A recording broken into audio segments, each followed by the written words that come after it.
Muchas gracias, Carlos, Guillermo. Desde luego un placer, un honor estar aquí. Alberto. Y, perdón. Tiene acá esto, ¿no? Para pasar, ¿no? Sí, bien. Y mi agradecimiento a Green Building Council Argentina, que además nos consta allí en España que es una de las organizaciones a nivel mundial dentro de la red de Green Building Council con más presencia y más experiencia, ¿no?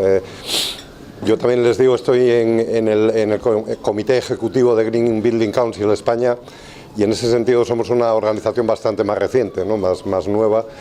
Y bueno, Carlos ha hablado de intercambio. A mí me gustaría que esto verdaderamente fuera un intercambio y que si hay algo que aprender, aprendamos todos, ¿no? Porque allá tenemos una situación seguramente diferente, estamos haciendo otras cosas y lo que están haciendo ustedes aquí nos viene muy bien también conocerlo, ¿no? Entonces, y aparte que escucharme solo a mí sería un poquito aburrido, ¿no?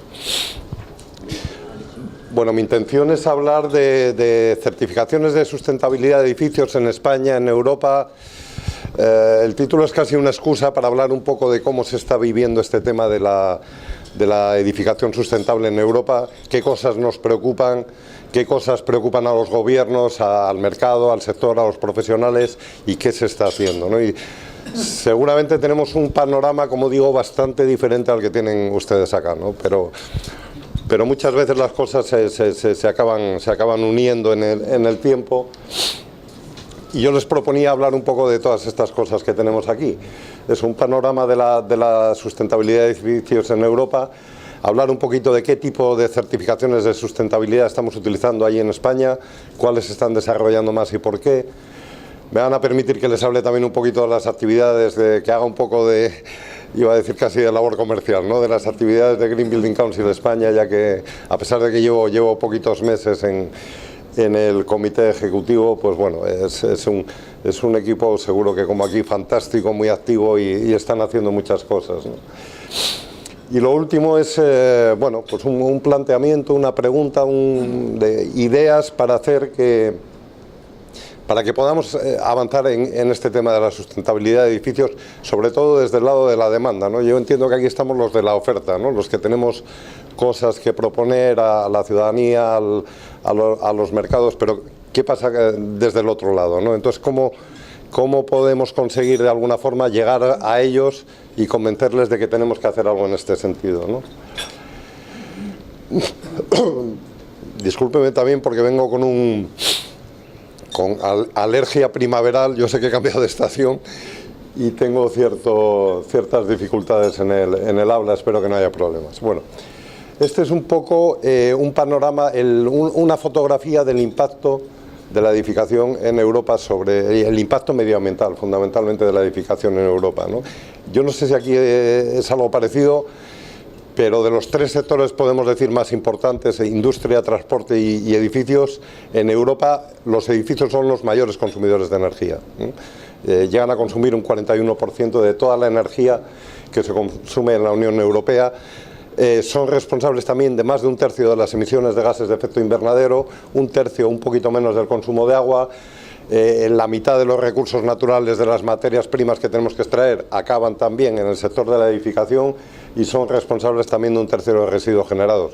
Como ven, Europa entiende, cuando hablo de Europa hablo de la Unión Europea, de la Comisión Europea, de las autoridades europeas.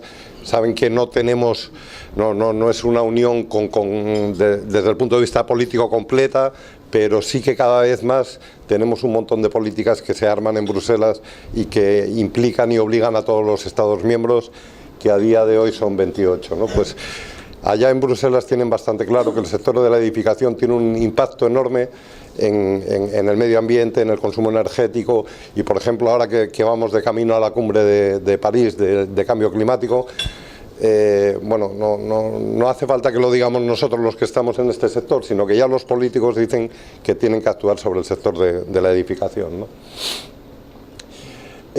Hablo de energía y también la situación será muy diferente, pero ahí tienen ustedes un poco un mapa de desde dónde nos viene la energía, ¿no? En los países del sur, Europa es un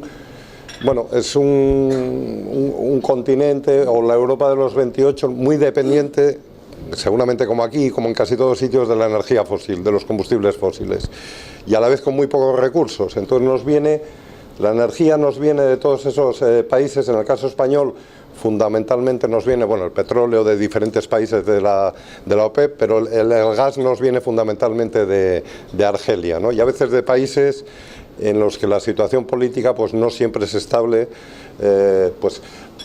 digamos que el núcleo central de Europa, Francia, Alemania, se surten de gas ruso a través de Ucrania. Pues ustedes saben lo que ha pasado entre Rusia y Ucrania, y de repente hay un problema de este tipo y todos nos ponemos nerviosos, ¿no? Y empezamos a tener problemas de suministro, ¿no? Nos gastamos más de 1.100 millones de euros al día en comprar los combustibles fósiles que necesitamos.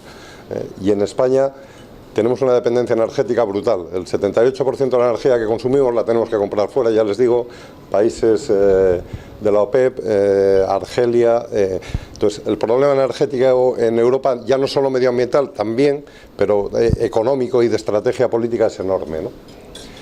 Tal vez por eso, bueno, el Consejo Europeo celebrado recientemente, en octubre del año pasado, no sé si conocían ustedes que la Unión Europea se había comprometido desde Kioto a reducir a lo que llamamos el triple objetivo 20-20-20, ¿no? Reducir 20% las emisiones de CO2, aumentar un 20% la energía, la eficiencia energética, y que un 20% de nuestras fuentes de energía fueran renovables, ¿no? Ahora se han ido un poquito más allá, se han ido a 2030, han subido el compromiso en CO2 al 40% de reducción. Claro, es fácil ponerse objetivos que parecen ambiciosos y muy bonitos cuando uno ha sido un gran productor de emisiones, ¿no? Pero bueno, quiero decir, ahora parece que Europa va dando ejemplo de compromiso medioambiental. Habría que ver lo que hemos hecho todos estos años atrás, ¿no? Pero bueno, el consumo de energía renovable también se ha formulado como un objetivo vinculante de llegar al 27%, y en la eficiencia energética, en el ahorro energético, hemos subido también al 27%, aunque no hemos conseguido que sea vinculante. Entonces, de momento es indicativo. Allá indicativo quiere decir que, que o lo hacemos vinculante o no lo hacemos, ¿no? Aquí hablo de los edificios españoles, puedo hablar de los edificios europeos, voy saltando porque al final la fotografía es muy similar, ¿no? Tenemos unos edificios que pierden energía de una forma escandalosa, ¿no? Pues más del 60%, en la mayoría de los casos, si nos vamos a edificios de más de 50 años, podríamos estar hablando del 80% tranquilamente, de la energía que utilizamos para que la calefacción y refrigeración, que allá viene a ser más o menos un 50% de la energía que consume el edificio, pues más del 60, el 70, el 80% se está yendo a través de la envolvente. Ustedes conocen el problema. Pues porque los acristalamientos que estamos utilizando no son los adecuados, porque no tenemos la aislación adecuada en cubierta o en fachadas. Estamos perdiendo muchísima energía, ¿no? Yo suelo poner esta fotografía porque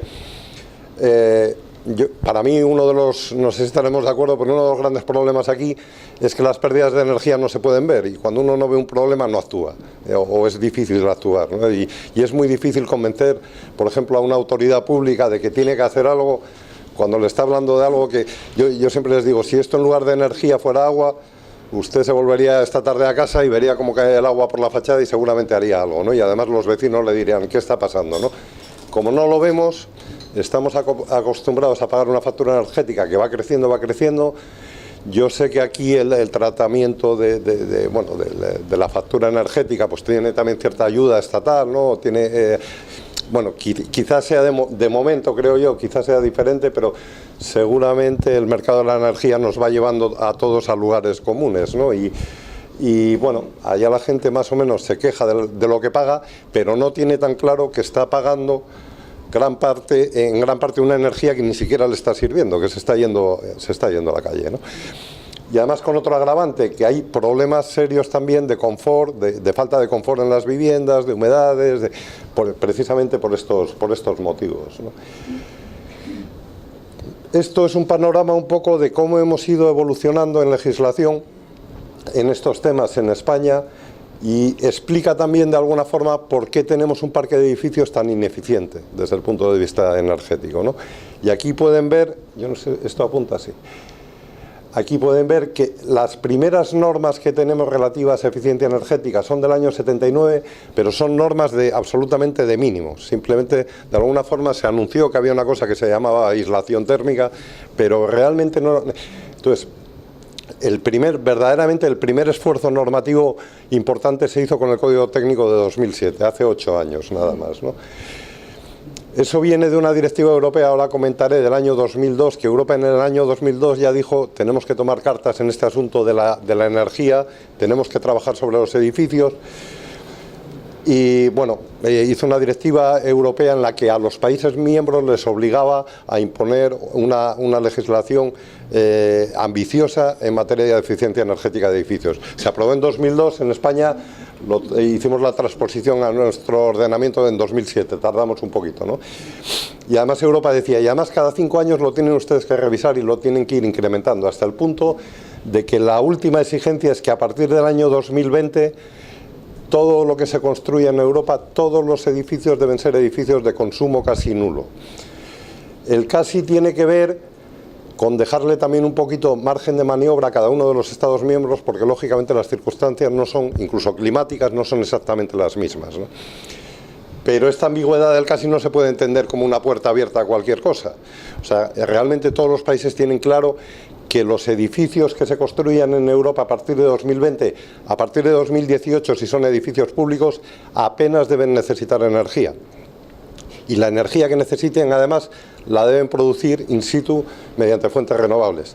Hasta el punto de que tenemos legislación ya en muchos países, a España todavía no nos ha llegado, que permite que el propio edificio produzca más energía de la que está consumiendo, con lo cual acaba en un balance positivo de energía. Y esto además es interesantísimo, por ejemplo, de cara a financiación de operaciones de renovación de los edificios, ¿no?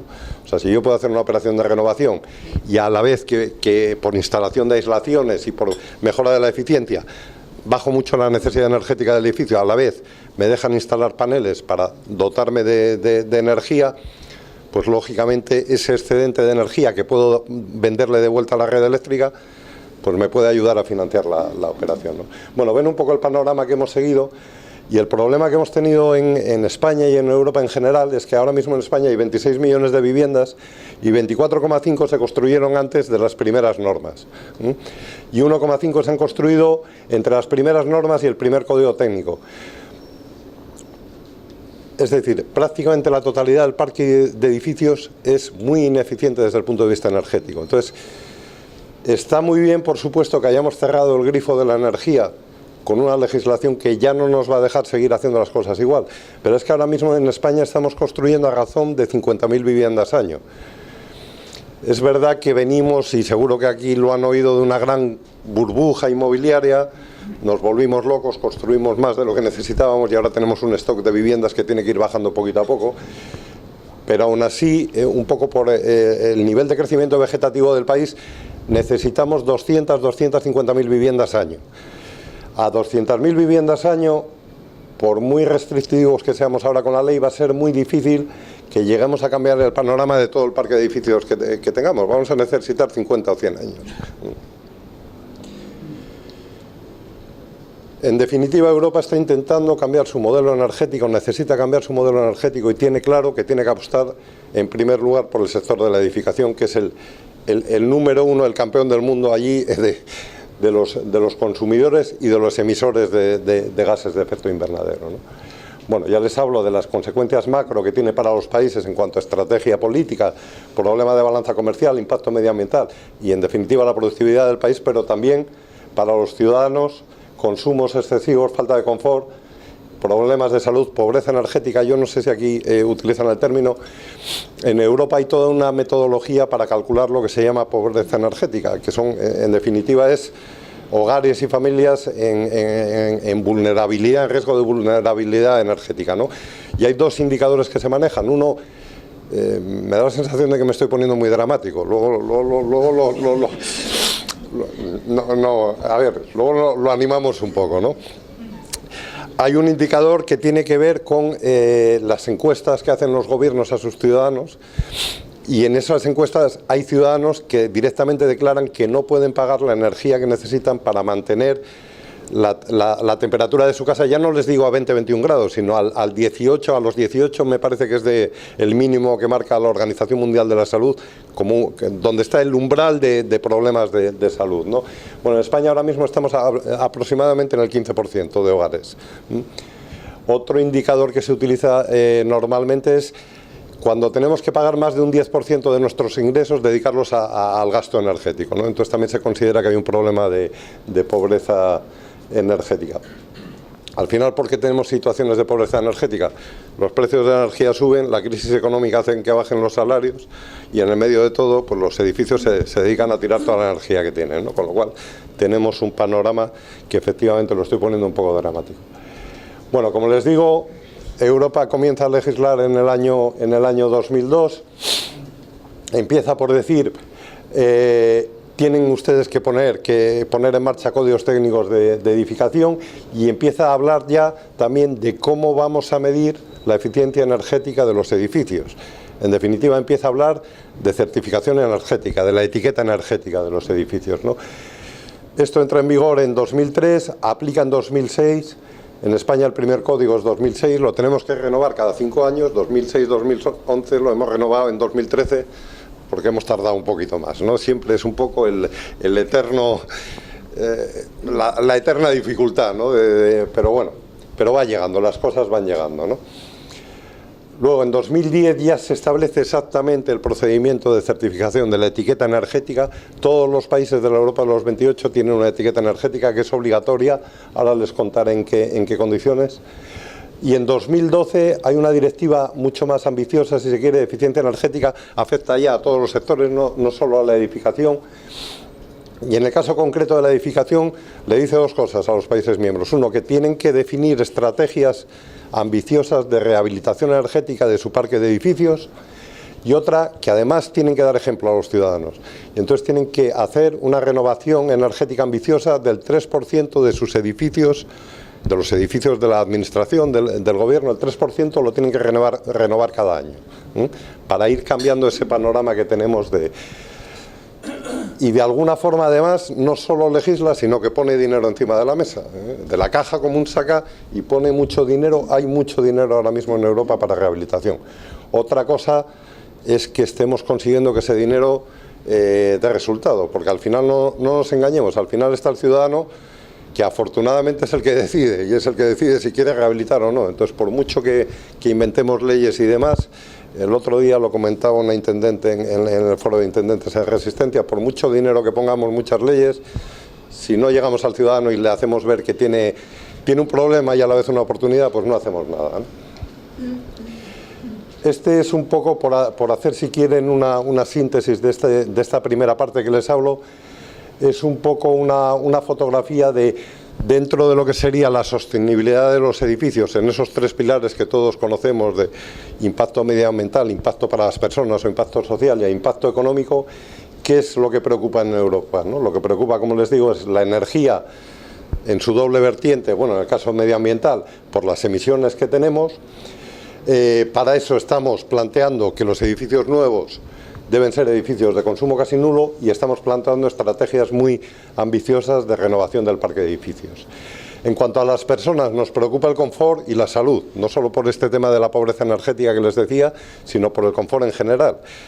Y yo creo que avanzamos también en esta dirección, y una de las asignaturas que tenemos pendientes y que yo creo que además los Green Building Council están trabajando mucho y van a trabajar cada vez más, es en cómo desarrollar indicadores de medición del confort, ¿no? en sus distintos ámbitos: térmico, acústico, calidad de aire interior, daylighting, todo lo que quieran, ¿no?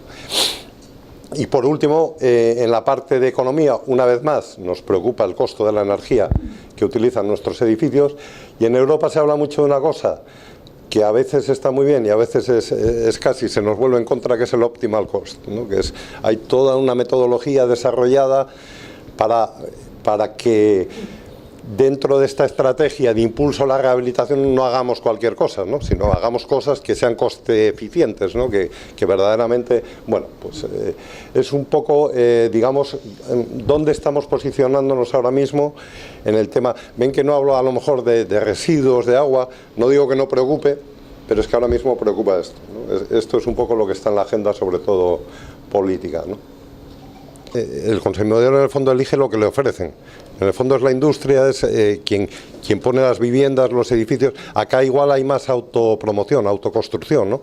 Pero allá no, allá vamos a comprar lo que tenemos delante, lo que nos ofrecen. No, como consumidores finales no tenemos mucho margen hoy por hoy para pedir que las cosas se hagan de una forma muy diferente, ¿no?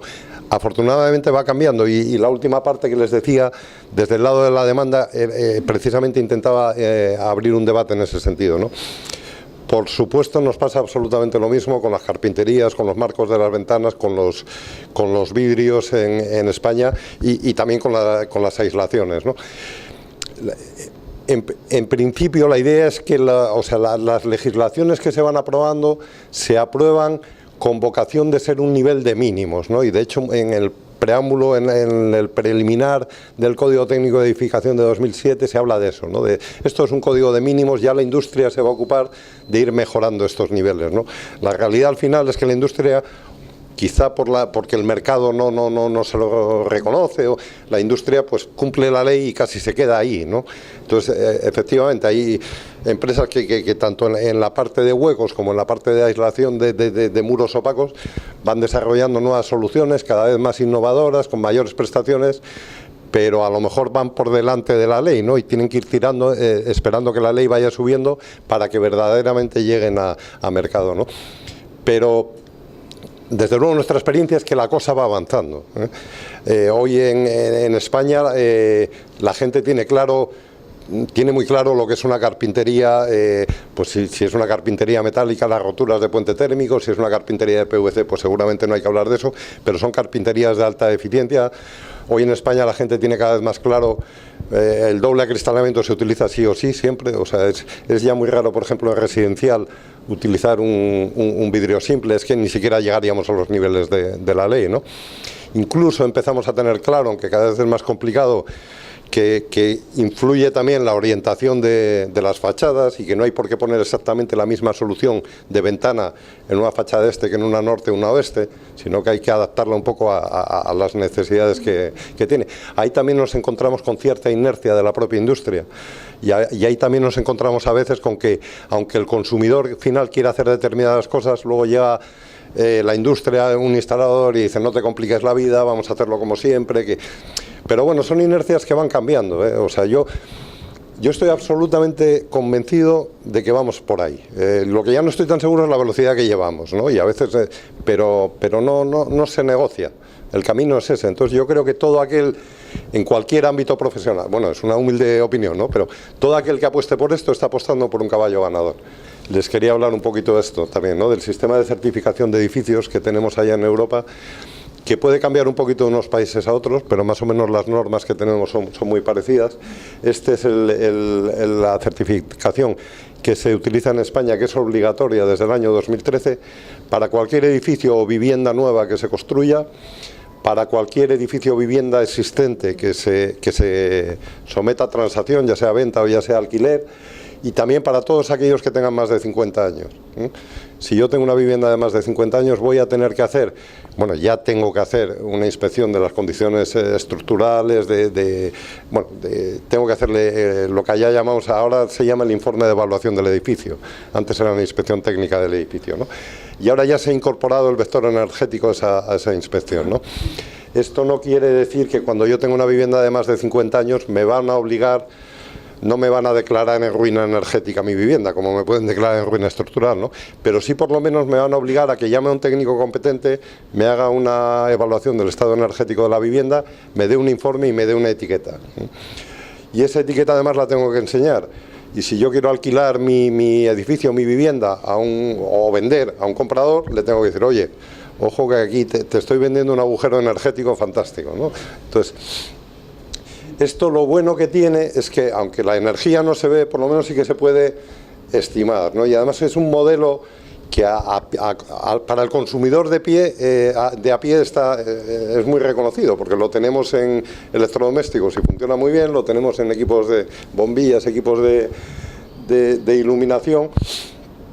Entonces, bueno, es una forma, en el fondo es una certificación de sustentabilidad, no tan completa como puede ser un LEED, es parcial, ¿no? Se refiere a energía, pero es una certificación de sustentabilidad obligatoria y además impuesta por el gobierno, ¿no? Ya digo que el único riesgo, yo creo, con todo esto es que tan malo es que no haya certificaciones como que llegue un momento o que haya demasiadas o que no sepamos darlas a conocer, ¿no? Pero yo creo que estos movimientos hay que ir haciéndolos. Bueno, aquí no se ve nada, pero esto es un poco lo que a un ciudadano le entrega el certificador, que allá en España un certificador es cualquier arquitecto o cualquier ingeniero, para resumir, ¿no? Cualquier arquitecto o cualquier ingeniero puede hacer una certificación energética de un edificio, ¿no? Entonces, perdón.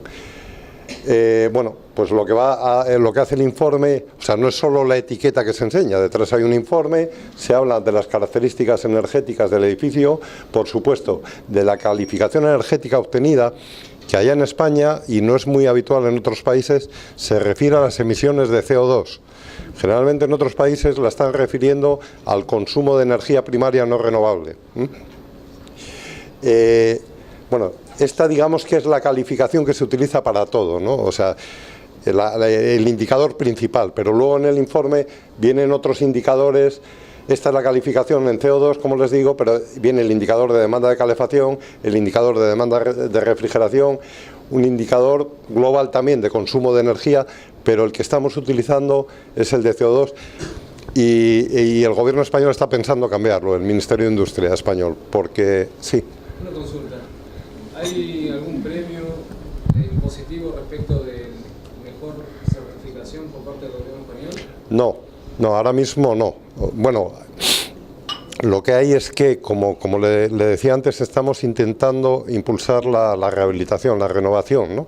Entonces, hay dinero en Europa, hay dinero en España para impulsar la rehabilitación y ese dinero se está destinando a aquellos proyectos que demuestran una mejora de la certificación, ¿no? Entonces, si hay un programa de incentivos para hacer la rehabilitación de viviendas o de hoteles o de centros comerciales, generalmente le dan a usted el dinero si demuestra, se suele utilizar el indicador o subir 2 escalones en la escala de certificación energética, ¿no?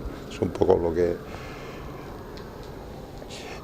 y otra cosa que me parece que es interesante es que al final del informe el evaluador, el certificador, le tiene que decir al propietario una serie de medidas de mejora que le podrían hacer que su calificación aumentara, ¿no?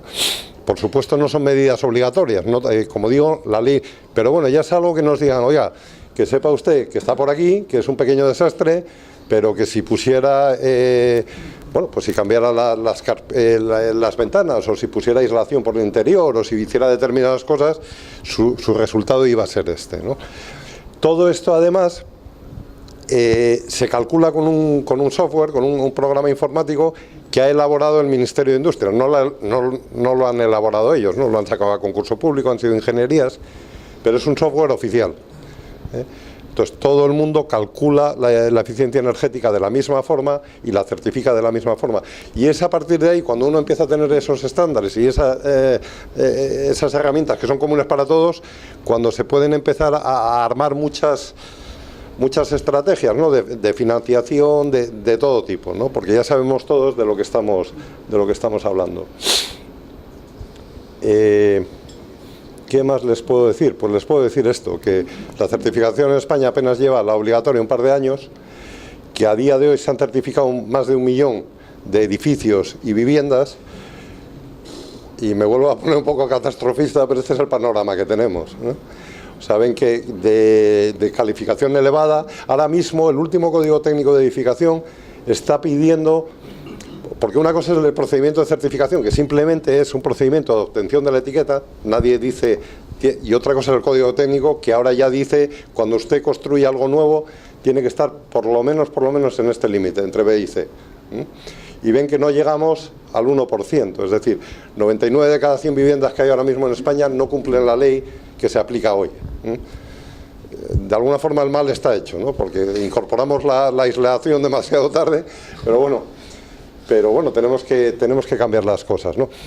También les voy a decir una cosa, que a lo mejor el panorama, siendo malo, a lo mejor no es tan malo como parece. ¿Y por qué?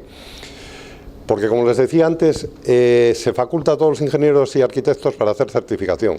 Hemos venido de una época de explosión enorme de la construcción y luego hemos entrado en una época de recesión de la construcción brutal, léase paro, desempleo. Con lo cual, el mercado de la certificación ahora mismo en Internet, vamos, hace usted un pedido al supermercado y le regalan la certificación energética de su vivienda por 30 euros. Es que es así, ¿no? Entonces, no existe verdaderamente un valor comercial, al menos en España, el ciudadano final. Incluso hemos tenido la mala suerte, como lo hemos implementado en 2012, que lo hemos hecho justo en mitad de la crisis económica, y ha habido incluso organizaciones de consumidores que han salido diciendo ya está el gobierno que quiere recaudar más, ¿no? Y va a poner una tasa. Bueno, a pesar de todo está y funciona, y cada vez funciona más, y se va cambiando un poquito la percepción que tenemos, ¿no? Afortunadamente, por ejemplo, bueno, pensé que lo tenía aquí, miren, al final no lo he puesto. Hay otros países, por ejemplo en Francia, la semana pasada el Colegio de Notarios sacó un informe, porque en Francia la certificación empezó mucho antes, no empezó en la crisis. En Francia es muy habitual, ustedes se van a París, se dan una vuelta y en las agencias inmobiliarias, en los escaparates, ven las etiquetas de absolutamente todo lo que se ofrece, ¿no? Y sacó un informe del Colegio de Notarios la semana pasada en la que se ponía de manifiesto que había hasta 20 puntos de diferencia, un 20% de mayor valor patrimonial a la hora de comprar o vender una vivienda cuando era de alta calificación, ¿no? Entre una vivienda de clase G y una vivienda de clase A había hasta 20% en muchas zonas de Francia de diferencia de valor, ¿no? Ese es un argumento brutal, ¿no? De cara al tenedor, al propietario de la vivienda, ¿no? Pero bueno, al final lo que quiero decir es que dentro del drama se van armando un poco las estrategias y las formas de ir cambiando las cosas, ¿no? Esto en lo que se refiere a certificaciones de sustentabilidad, aunque estemos hablando fundamentalmente de energía y de CO2, obligatorias, pero por supuesto tenemos también los esquemas voluntarios de certificación, ¿no?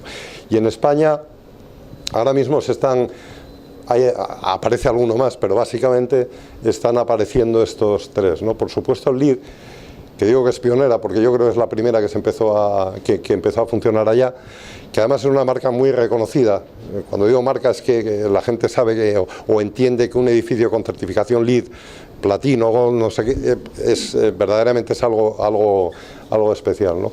Y que sobre todo apunta al segmento de real estate, de grandes centros comerciales, hoteles, sedes corporativas, a ese tipo de proyecto, ¿no? No existe una presencia comercial bueno, realmente quien impulsa LEED en España es el Green Building Council de España, ¿eh? Está en manos de ellos desde el año, me parece que es 2010, están empujando la certificación LEED y es una de las más conocidas, ¿no?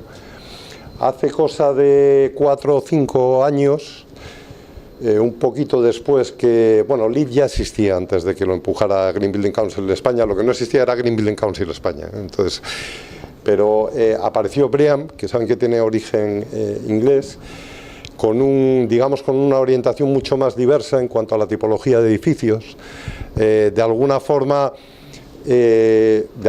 apunta a todo lo que no certifica LEED. No es que no lo pueda certificar, es que LEED se ha posicionado en ese ámbito. Y están con una acción comercial muy intensa. Esto lo lleva directamente un instituto que está en Galicia. Están haciendo mucho branding, ¿no? Y al final está muy bien, porque en un mercado tan incipiente, la verdad es que aparezcan otras iniciativas, aunque no sean la tuya, que empujen todos estos temas y que hagan que se hable de esto, está muy bien, ¿no? Y esta última verde, que es la más reciente, esta es una creación de Green Building Council España, con el apoyo del Ministerio de Fomento, con cierto apoyo oficial. Y aunque Green Building Council España se ha creado relativamente hace poco, había todo un equipo de personas trabajando en este esquema desde 8 años atrás. Entonces la verdad es que es una certificación que se ha hecho a la medida de un poco de las necesidades españolas, que tiene, como les digo, el apoyo del Ministerio de Fomento, que apunta a todo tipo de edificios y que además se está posicionando también muy bien de cara a edificios de la administración pública. Y, por ejemplo, una de las estrategias que vamos a seguir en Green Building Council España, y que les comento luego un poquito en breve, toda esta función ejemplarizante que tiene que hacer la Administración de rehabilitar sus edificios públicos, vamos a intentar asociarla a la marca, a la certificación verde. Bueno, como verán, tampoco podemos hablar de grandes números, entonces todavía son muy...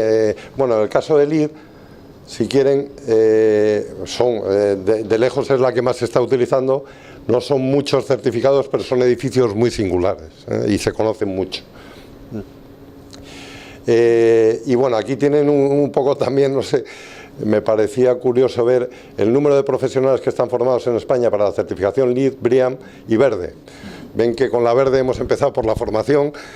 Yo alguna vez les digo, a alguien les va a preguntar un día que, viendo los proyectos que llevamos hoy y el número de profesionales acreditados, bueno, de momento hemos empezado por sembrar con la formación, ¿no? Pero desde luego tenemos que hacer crecer esto para que toda esta gente no se vea frustrada un poco en sus expectativas, ¿no? Pero bueno, en ese camino estamos, ¿no?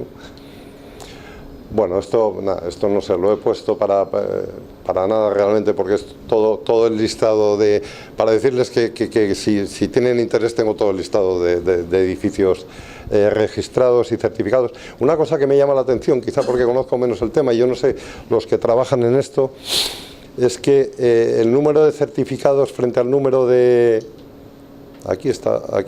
sí.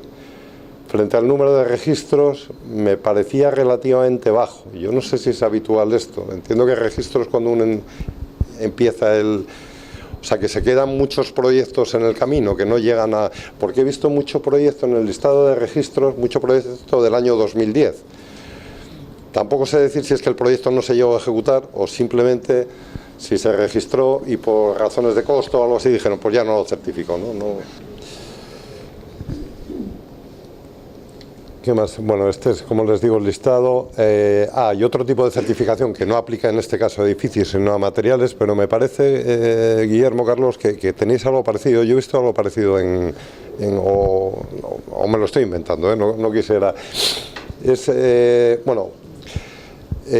Con esto lo que les quiero decir es que cada vez más se está desarrollando la certificación de materiales basada en análisis de ciclo de vida.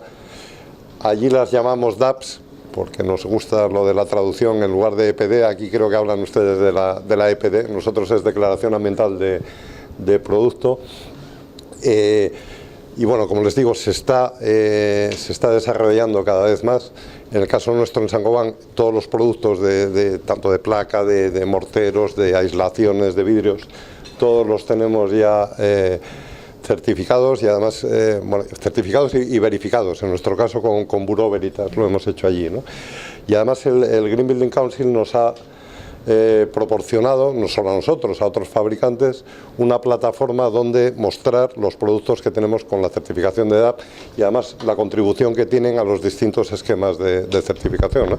Y me parece una colaboración muy interesante entre colaboración que por supuesto hay que pagar entre la industria y el Green Building Council, ¿no? que nos ofrece un escaparate donde contar lo que estamos haciendo. Bueno, entiendo que de las declaraciones ambientales de producto saben que en el fondo, no por el hecho de que uno tenga una declaración ambiental de producto es mejor, pero por lo menos lo que sí que es transparente, ¿no? Está diciendo los impactos que tiene Entonces, bueno, como les digo, en Green Building Council España hay toda una base de productos, en este caso son aislaciones de Isover, donde se publican estas DAPs, estas EPDs, y se habla de cómo contribuye cada uno de los productos a las certificaciones que está impulsando Green Building Council España, que son la Verde y la LEED. Entonces, bueno, me parece la verdad una iniciativa interesante, ¿no? Bueno, les hablo de Green Building Council España y muy rápido les comento bueno, esto es una presentación de allá. Si les digo que el objetivo y un poco la ambición de Green Building Council España es esta, pues seguramente no está muy lejos de la que podemos tener aquí, ¿no? porque yo creo que está inspirada desde luego en el mismo principio, ¿no? Pues constituirse en portavoz desde la sociedad civil para mejorar la sustentabilidad de nuestras edificaciones, transformar el mercado, promover la formación, nuevas vías de investigación. Yo creo que estamos hablando un poco del mismo lenguaje, ¿no? Tenemos de alguna forma en la base social de la organización tres segmentos, las entidades, los profesionales individuales o asociados, estudios o asociaciones de arquitectos, y las empresas. Tenemos una junta directiva que se compone de esos tres segmentos, de 10 vocales de cada uno de los segmentos, y luego está el comité ejecutivo, en el que les digo que bueno, yo estoy desde hace unos meses como vocal, y tenemos más o menos este esquema de financiación, que puede ser bueno, todo lo válido que quieran ustedes, pero nos financiamos gracias a pues que prácticamente un tercio a asociados, un poquito menos a los patrocinadores, porque además de los asociados hay una serie de empresas que se postulan como patrocinadores, formación sobre todo en sistemas de certificación, las propias certificaciones verde y proyectos que ahora les comento un poquito, ¿no? Ya les digo que desde noviembre de 2010 el Green Building Council España es un poco la cabeza visible, si se quiere, para la certificación LEED en España, y da formación sobre la certificación LEED. Ha impulsado también la creación del GTR, que es el Grupo de Trabajo de Rehabilitación, que es una especie de think tank, que lo que se dedica ha hecho unos trabajos muy profundos, muy detallados sobre la situación del parque de edificios español. Ese problema que les decía energético lo ha segmentado en clústeres donde se ven digamos los dominios más importantes de intervención, que generalmente son edificios y viviendas de los años 50, 60, que responden a movimientos migratorios del campo a la ciudad. Se necesitó en aquellos años, tuvo que aumentar, o la necesidad de habitabilidad fue enorme, se construyó casi de cualquier forma, porque además no había ninguna ley que marcara cómo se debía construir, y ahí tenemos los núcleos más importantes a tratar desde el punto de vista de la rehabilitación. Todo esto lo ha hecho el grupo GTR, que está impulsado fundamentalmente por Green Building Council y por la Fundación CONAMA, el Congreso Nacional de Medio Ambiente. Esto es un poco los planteamientos que se hace, o el objetivo que dice que debe tener el país en cuanto al número de viviendas reformadas. Ya ven que pretendemos que de acá a 2050 hayamos intervenido en 10 millones de viviendas. Sobre un parque de 26 millones sí que estamos hablando de algo ya importante, ¿no? Bueno, se habla también, han hecho estudios de lo que nos ahorraríamos en energía, las emisiones que podríamos reducir, y también que esto interesa mucho al gobierno ahora mismo, los puestos de trabajo que somos capaces de generar, ¿no? España ahora mismo tiene una situación de desempleo que parece que está tocando un poco, se está empezando a estabilizar, pero hasta ahora era tremendo el desempleo que teníamos, ¿no? Y las administraciones son muy conscientes de que el sector de la construcción es absolutamente imprescindible para recuperar el empleo perdido, y son muy conscientes de que este empleo va asociado a construcción sustentable. O sea, allí nadie discute que podremos estar construyendo menos, pero lo que construyamos lo vamos a construir mejor, y lo que hicimos mal lo vamos a tener que modificar, ¿no? Bueno, hasta ese punto han trabajado bien, que una de las obligaciones que tiene la Directiva Europea, que es que España tiene, como todos los países, que mandar a Bruselas su estrategia de rehabilitación para los próximos años. Este informe que ha creado el GTR se ha incorporado al informe que el gobierno español ha enviado a Bruselas, ¿no? Bueno, otra serie de actividades de GBC, colaboración con administraciones públicas.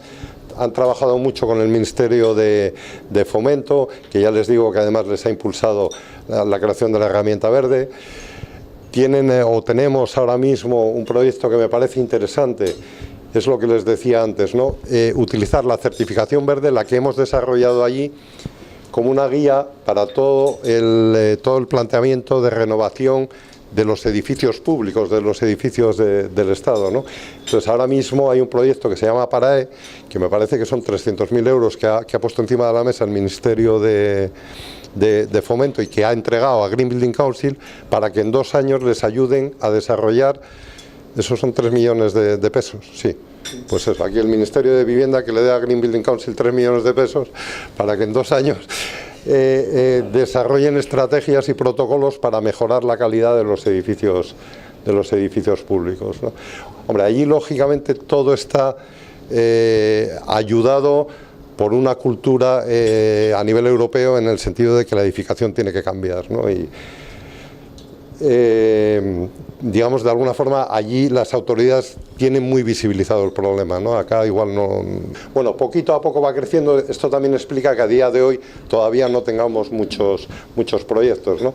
Estos son los criterios que mide, que más o menos pues no andarán muy lejos de otros sistemas de certificación. Bueno, damos un título, como digo, de evaluación, de evaluador acreditado. La plataforma de materiales que estaba viendo aquí, la guía de materiales verdes, no sé si va un poco en ese sentido, pero tal vez luego podamos comentar.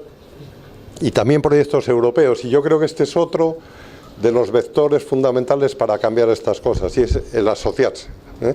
Y asociarse también, en este caso, en la red de Green Building Councils España. Esta reunión la tuvimos en Londres hace relativamente poco, no me acuerdo cuándo fue, el mes pasado. Por cierto, está por aquí Emilio Miguel Mitre, yo no sé quién hablaba de... ¿Puede que sea este? No lo sé. Este soy yo. Eso. Bueno, no veo, no sé, estará por ahí, aparecerá por algún sitio, ¿no? Porque en definitiva Emilio es el gran impulsor de este proyecto, del proyecto Buildupon. Con esos fondos comparte, no con todos, ¿no?, pero con esos fondos que les digo que las instituciones europeas han puesto para impulsar la rehabilitación, de alguna forma han hecho una convocatoria para que se les propongan proyectos que ayuden a ese impulso de la rehabilitación, ¿no? Y el Green Building Council España ha sido iniciativa de Emilio, ha conseguido dialogar con otros 13 Green Building Councils europeos y han presentado una propuesta para de alguna forma darles estrategias, darles herramientas a los gobiernos para conseguir impulsar la rehabilitación. Y Europa ha dicho, pues venga, 2 millones de euros, 20 millones de pesos, ¿no?, para desarrollar esto en los próximos dos años, ¿no? No es que Europa le sobre el dinero, es que tiene muy claro que la inversión merece la pena, que va a retornar. Bueno, este es un poco, como les digo, responde a la necesidad o a la obligación europea de definir estrategias nacionales de rehabilitación en cada país. Divulgación, no sé si han oído hablar de esta conferencia internacional de construcción sustentable, se celebra cada 3 años, la anterior fue en Helsinki, en octubre del año pasado estuvo en Barcelona y dentro de 3 años se va a Hong Kong, y yo creo que es uno de los eventos más importantes que hay a nivel mundial en edificación sustentable, ¿no? Pues en este caso el año pasado lo organizó Green Building Council España. Bueno, había una serie de retos y bueno, la verdad es que ha habido una participación muy importante. Esto en un país como el nuestro, que estaba en una situación de cierta penuria económica, en el que el sector estábamos un poco apagados, de repente apareció esto, y 2/3 de todos los que vinieron, todos los que intervinieron, eran de fuera de España. Vino gente con muchas ideas y la verdad es que sirvió un poco como un acicate y un impulso al sector, ¿no?, que estaba, como les digo, un poco... Que por cierto veía que desde Argentina no hubo mucha participación, no sé si... bueno, no sé, la verdad es que... Se olvidaron de pintar. Bueno, o probablemente no llegó, bueno, no sé. El avión se retrasó. El avión se retrasó. ¿Cómo hacer para conseguir que la edificación avance hacia un modelo más sustentable? Ideas para incentivar desde el lado de la demanda. Estas son mis propuestas. No tengo ni idea. La propuesta era un poco el debate, que ya estamos un poco... Yo si quieren les pongo, porque ya que lo traigo, son 3 minutitos, ¿no? Y yo creo que viene un poco a colación de lo que estamos hablando, ¿no? En este caso concreto que nos ocupa a nosotros, de la rehabilitación, en su caso puede ser la obra nueva, pero cómo convencer al ciudadano, o qué le podemos contar al ciudadano para que se convenza de que esto merece la pena y sirva también, traccione también del mercado y de la ley, ¿no?, y de los legisladores. Entonces, esta fundación que les decía antes, en el año 2012 hicimos con la Federación Española de Municipios y Provincias, que es una entidad, una organización que agrupa 8.000 municipios en España. En España los municipios son mucho más pequeñitos que aquí, ¿eh? Hicimos un acuerdo para ir a varias ciudades españolas, en concreto fuimos a 5 con diferentes condiciones climáticas, digamos, para hacer análisis con termografías, simulaciones por ordenador, programas de cálculo de determinados edificios que los propios intendentes nos proponían, hacer evaluaciones de todas las pérdidas energéticas que estaba habiendo, hacer propuestas de qué se podía hacer para mejorar la situación, y luego hacíamos en las asociaciones de barrio, de vecinos, de propietarios, les íbamos contando los resultados, ¿no? Al cabo de 1 año y medio volvimos a algunos de estos sitios. Bueno, fue Madrid, fue Aral, cerquita de Sevilla, Granollers en Cataluña, Santander y Segovia. Y nos encontramos que muchos de estos edificios, no voy a decir que fuera por nuestra actuación, ¿no?, porque también los municipios ya se estaban moviendo, ¿no?, pero se habían puesto en marcha ya las rehabilitaciones en muchos casos, ¿no? Y además nos dimos cuenta de que no hay mejor marketing que el propio vecino cuando lo ha probado y se queda contento. La presidenta de San Gobey a Barcelona. Diseñamos edificios cada vez más eficientes, más respetuosos con el medio ambiente, pero la mayor parte del parque edificatorio existente despilfarra energía y no responde a nuestras necesidades de confort. La rehabilitación se revela como el único camino posible. Merece la pena. Algunos ciudadanos ya se han puesto en marcha.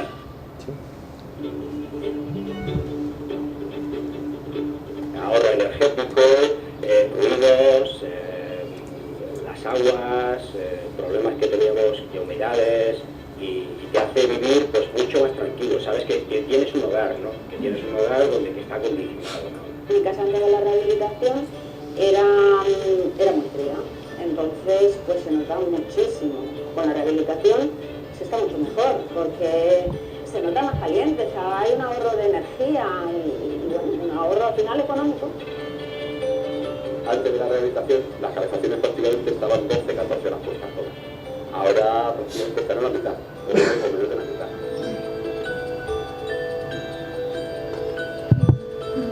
Para ver a qué se debe semejante ahorro, contamos con la ayuda de la termografía. Esas manchas amarillas bajo las ventanas suelen ser los radiadores, que están calientes y irradian demasiada energía al exterior. Las líneas horizontales que tenemos en la fachada son los frentes de forjado, los cantos de forjados que no se aíslan, también están calientes y pierden esa energía al exterior.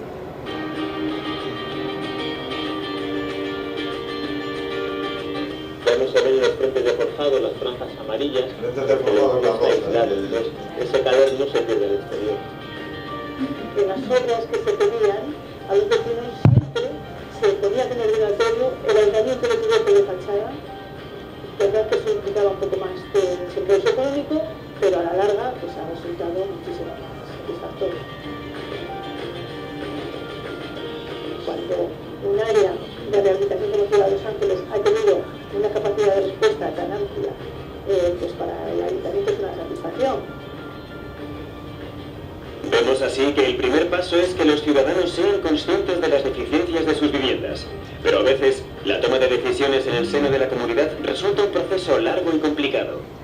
Al igual que hay esa gran mayoría, o en mi caso ha sido la gran mayoría, pues ha habido otros vecinos que no podían, porque la situación económica en ese momento pues, es muy complicada. Tienes que explicarle muy despacio a los vecinos, gente muy mayor en este barrio, hay que explicarle muy despacio en qué consisten las obras. Ha sido un poco, bueno, un poco complicado, pero bueno, la verdad es que al final es el resultado y merece la pena. Merece la pena porque los beneficios son múltiples. Ahorro económico y energético, mejora del confort, aumento del valor de las propiedades y además empiezan a disfrutarse al minuto siguiente de acometer las mejoras. Los edificios están quedando prácticamente nuevos, con lo cual pues tienen garantizados unos 30 o 40 años nuevamente en los que no van a tener que volver a tocar. Eso en el aspecto exterior, pero luego en cuanto a confortabilidad es exagerado los beneficios que está aportando. A través de estas experiencias hemos podido comprobar que aquellos vecinos que han dado el paso viven hoy mejor, gastan menos y están satisfechos con el esfuerzo realizado. Pensamos que este esfuerzo merece la pena y en la Casa que Ahorra apostamos por la rehabilitación.